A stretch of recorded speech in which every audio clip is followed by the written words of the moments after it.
नमस्कार बच्चों। स्टूडेंट्स, आज हम लोगों का एक बहुत ही एडवांस्ड टॉपिक हम स्टार्ट करने वाले हैं and the topic name is constraints. सबसे पहले बच्चों ये बात करते हैं कि व्हाट इज एक्चुअली कंस्ट्रेंट। ये कंस्ट्रेंट होते क्या हैं? बच्चों गौर से सुनिए। जब हम लोग स्कूल के अंदर एज अ स्टूडेंट आते हैं तो बच्चों स्टूडेंट जब एडमिशन किसी स्कूल में ले लेता है तो वो उस स्कूल के अंदर क्लासेस लेने के लिए और उस स्कूल की जितनी भी फैसिलिटीज है उसको एक्सेस करने के लिए रेस्पॉन्सिबल होता है और वो उन सभी सर्विसेज को एक्सेस भी कर सकता है। बट बच्चों स्कूल के अंदर इन सभी सर्विसेज को यूज करने की कुछ स्पेसिफिक कंडीशंस होती है। I am showing some example. Suppose करो आपने एक स्कूल के अंदर एडमिशन ले लिया है तो आप उस स्कूल के अंदर पढ़ने जा सकते हैं, but there is a certain condition when you are going to that school for the study, that is आपको स्कूल यूनिफॉर्म में जाना होगा।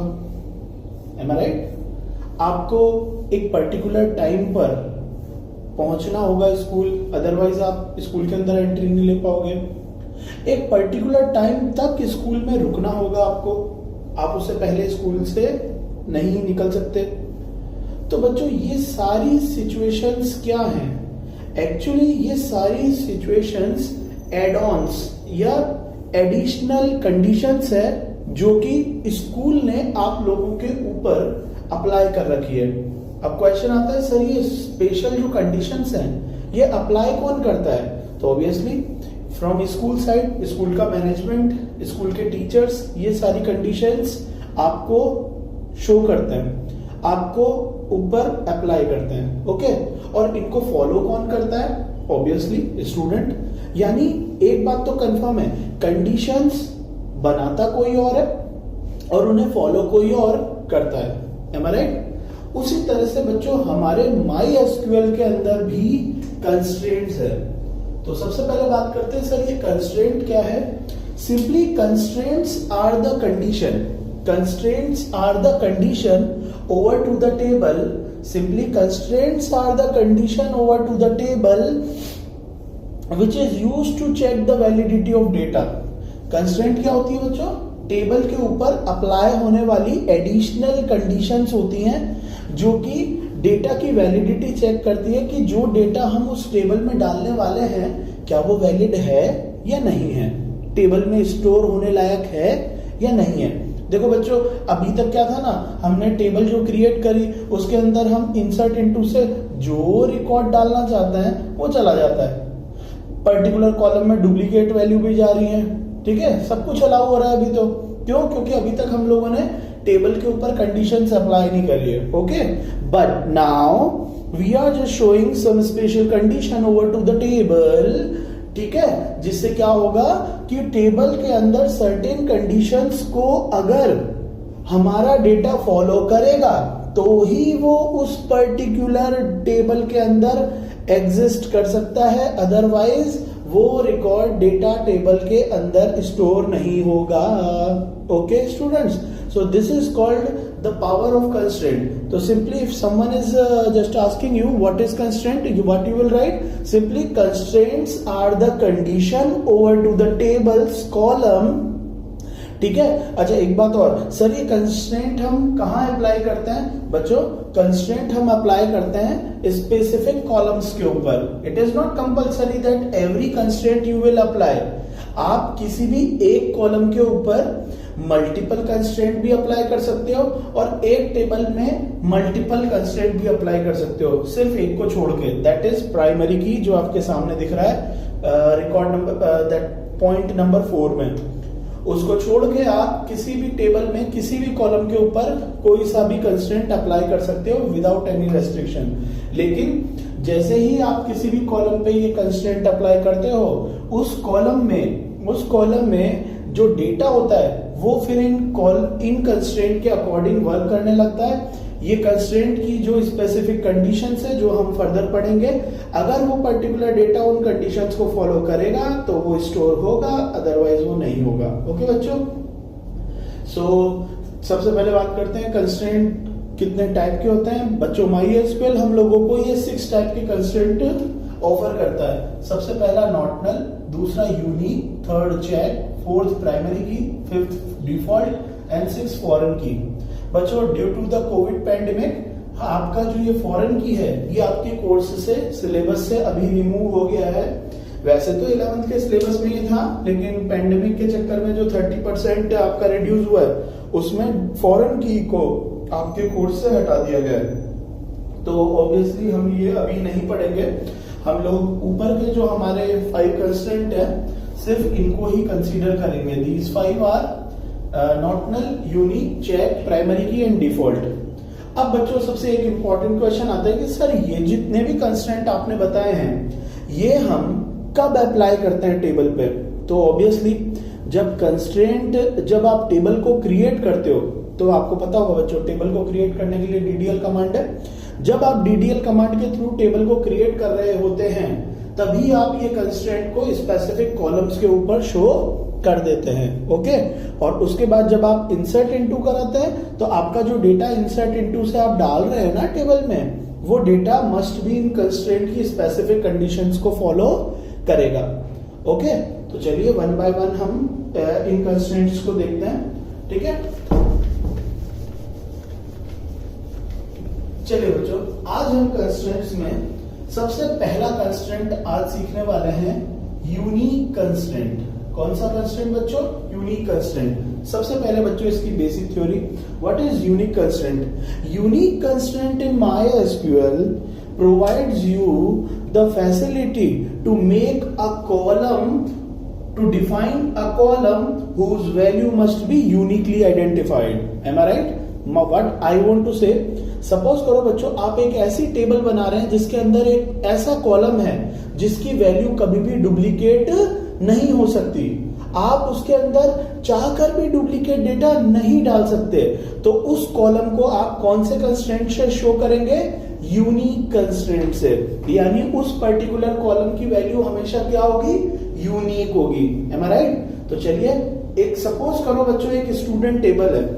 Okay, let I am having a student table, तो it has student का serial number, name, class and fees. माना कि बच्चों मुझे ये टेबल है, let this table is T1 table, मुझे ये टेबल बच्चों क्रिएट करनी है। अब बच्चों सबसे पहले तो ये आइडेंटिफाई करिए आप कि कौन सा ऐसा कॉलम है जो यूनिक होगा। तो बच्चों आपको पता ही है किसी भी एक क्लास में स्टूडेंट की फीस डुप्लीकेट हो सकती है। मतलब जब भी हम मैनी स्टूडेंट्स का रिकॉर्ड हम यहाँ डालेंगे तो एक क्लास में 2 बच्चों की फीस कॉमन हो सकती है, तो ऑब्वियसली फीस कॉलम में डुप्लीकेट डेटा आ सकता है। ऑब्वियसली एक क्लास का डेटा है तो सभी स्टूडेंट की क्लास की वैल्यू सेम ही होगी। एक ही क्लास में 2 बच्चों के नेम भी तो बच्चों सेम हो सकते हैं, am I right? हो सकता है एक ही क्लास के अंदर 2 बच्चे हैं Mrityunjay and second students name is also भी मृत्युंजय, हो सकता है। लेकिन बच्चों गौर करिएगा, एक ही क्लास के अंदर क्या 2 बच्चों के सीरियल नंबर सेम हो सकते हैं? ऑब्वियसली नॉट, है ना। 2 बच्चों के रोल नंबर, सीरियल नंबर या स्कॉलर नंबर कभी डुप्लीकेट होते हैं क्या बच्चों? नहीं ना। तो ऑब्वियसली हम लोगों ने आइडेंटिफाई करा कि जो सीरियल नंबर कॉलम है it will be unique, it will be unique. यानी सीरियल नंबर कॉलम के अंदर आपका क्या नहीं जाना चाहिए? Duplicate data. तो चलिए इस टेबल को कैसे एंटर करें। अभी जैसे बच्चों आज की तारीख तक जो आपने टेबल क्रिएशन सीख रखा है उसके अकॉर्डिंग अगर आप टेबल को क्रिएट करोगे तो obviously serial number column duplicate data डाल देगा। ठीक है, डुप्लीकेट डेटा को अलाउ कर देगा। क्यों? क्योंकि अभी तक आपने उसके ऊपर कंडीशन नहीं लगाई थी ना कंस्ट्रेंट की। तो अभी तक तो क्या था कि जैसे आप करते थे क्रिएट टेबल T1 ब्रैकेट में SNO int name varchar class int fees int semicolon query off. आप इस तरह से अगर आप टेबल क्रिएट करते थे तो ये डुप्लीकेट वैल्यू को अलाउ करेगा सीरियल नंबर में भी। ओके, इंसर्ट इनटू के थ्रू। लेकिन आज के बाद नहीं करेगा। क्यों? क्योंकि हम क्या अप्लाई करने वाले हैं? सीरियल नंबर कॉलम के ऊपर क्या अप्लाई करने वाले हैं? Unique constraint. और यूनिक कंस्ट्रेंट क्या करते हैं बच्चों? टेबल को रेस्ट्रिक्ट कर देते हैं कि it should only contain unique data. तो चलिए देखते हैं टेबल का क्रिएशन किस तरह से करेंगे, यूनिक कैसे अप्लाई करेंगे टेबल में। तो उसके लिए टेबल को क्रिएट करते हैं, create table T1 serial number int, बच्चों यहां तक तो सेम ही है जैसा हर बार होता है ना। सीरियल नंबर को आपको क्या करना है, यूनिक कंस्ट्रेंट अप्लाई करना है। तो सीरियल नंबर इंट और आप उसके आगे लिख दें यूनिक, स्पेस देके unique comma name care 15 class int, obviously fees is also be int semicolon। अब बच्चों आपने ये टेबल क्रिएट कर दिया थ्रू द यूनिक कंस्ट्रेंट। अब बच्चों क्या होगा, ये टेबल क्रिएट हो गई। अब आप इसमें इंसर्ट इनटू से डेटा डालिए। जब आप इसमें इंसर्ट इनटू कमांड से डेटा डालेंगे, माना कि आपने डाला 1A 10 200, ये एक्सेप्ट हो जाएगा। जब आप डालेंगे 2B 10 300, ये भी एक्सेप्ट हो जाएगा। लेकिन आप अगर मान लो सपोज ए नेम में अगेन ए क्लास 11 और 200 डालते हैं तो ये अप्लाई नहीं होगा, ये वाला रिकॉर्ड आपका इंसर्ट नहीं होगा बच्चों। क्यों नहीं होगा, देखो यहाँ पे मैंने नेम की वैल्यू को कॉमन कर दिया, मींस नेम की वैल्यू में डुप्लीकेशन करा है, इट इज अलाउड। क्लास में डुप्लीकेशन करा है, अलाउड। फीस में डुप्लीकेशन करा है, अलाउड। क्यों, क्योंकि मैंने उस पर कोई कंस्ट्रेंट नहीं लगाया। लेकिन सीरियल नंबर जैसे ही डुप्लीकेट हुआ, it will not be allowed to enter the duplicate data just because of the unique constraint has been already applied here। okay students, so unique constraint आपका वर्क करेगा, आप यहाँ पे डुप्लीकेट डेटा नहीं डाल पाएंगे। okay बच्चों, so this was unique constraint। now the next constraint is not null constraint। not null constraint। अब बच्चों आप लोगों को तो पता ही है कि कई बार हमारे पास कुछ कॉलम्स के डेटा ऐसे होते हैं, कुछ कॉलम्स के डेटा ऐसे होते हैं जो हमारे पास कंफर्मली डेटा नहीं होता। ठीक है, कंफर्म हमारे पास उसका डेटा नहीं होता। तो यू नो दैट जब हमारे पास किसी रिकॉर्ड के पर्टिकुलर कॉलम का डेटा नहीं होता तो we are putting null value there. लेकिन सपोज करो बच्चों इट इज कंपल्शन, अगर मान लो टेबल में कंपल्सरी डेटा को एंटर करना हो तो व्हाट वी विल डू। तो बच्चों किसी भी कॉलम के डेटा को कंपल्सरी इंसर्ट अगर करवाना है यूजर के थ्रू तो आप उसको नॉट नल डिफाइन करेंगे। क्या डिफाइन करेंगे, नॉट नल। जैसे बच्चों गौर से देखिए, इसी में अगर मैं एक डेट ऑफ बर्थ होता कॉलम, सपोज करो बच्चों रोल नंबर 1 जो स्टूडेंट है, 1 सेकेंड बच्चों,